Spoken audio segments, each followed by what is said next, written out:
Former CIA Director James Woolsey, who just hours ago resigned from President-elect Trump's transition team, where he was serving as a senior advisor.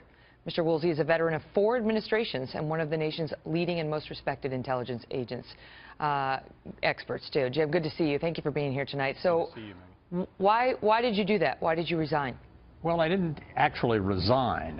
What I said was that I wanted it known that I was not working on the transition. I had helped some on the campaign, and then during the transition I was speaking mainly to the press and explaining But why was that important to you to make that distinction, to let people know that you didn't have the role that, that people were suggesting you did? Well, the campaign was over, and I didn't want to have it when they announced me on television and so forth, I didn't want them to keep saying that I was a senior advisor on the transition, because I really wasn't. And I didn't think it was right to claim something that was not the case. But the suggestion is by the Washington Post tonight that it wasn't just a matter of I wasn't, and they were saying it was a matter of he stopped using you, that you were not being, you had been excluded in recent weeks from discussions and intel matters, and that you felt that you were being misrepresented as an advisor when he wasn't using you. He was excluding you. I didn't feel I was being misrepresented, but I was not really called upon to go to meetings or participate in work on the transition. I spent a lot of time backgrounding the press and on the record talking to the press and explaining positions of the Trump organization, particularly on the national security matters. The Washington Post tonight, Phil Rucker is reporting that you were taken aback by this week's reports that Trump is considering revamping our intelligence framework. And then there was another person close to you who spoke to the Post who said you chafed at Trump's loose style on Twitter, given that you're a very principled diplomat. They're suggesting there's more to this than you're letting on tonight. Is that reporting accurate?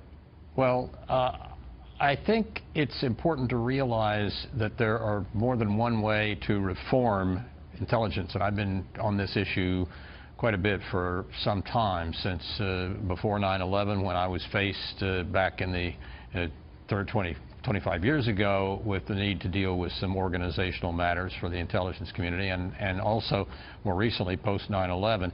And I think the direction that the reforms have taken is not a good one. There are a lot of weaknesses and problems we can talk about sometime when you have time. So do you support then Trump's reported plan to revamp the intelligence framework? He's actually denying that he's going to do that. Depends where it goes. I think that this organization ought to, at least particularly for the clandestine services, look a lot more like the OSS than what it looks like today, which is a very bureaucratic structure, and it needs to have some changes made. I don't know what kind of changes that are being considered by Mr. Trump and his colleagues. I just need to press you, Jim. I apologize, because you're a gentleman for coming on, but I do want to give you the chance. Are you challenging the reporting by the Washington Post tonight? Well, no, I think they were focused on an important issue, which is what type of change is going to be proposed in the intelligence community's organization, especially by the Trump administration in 2 weeks.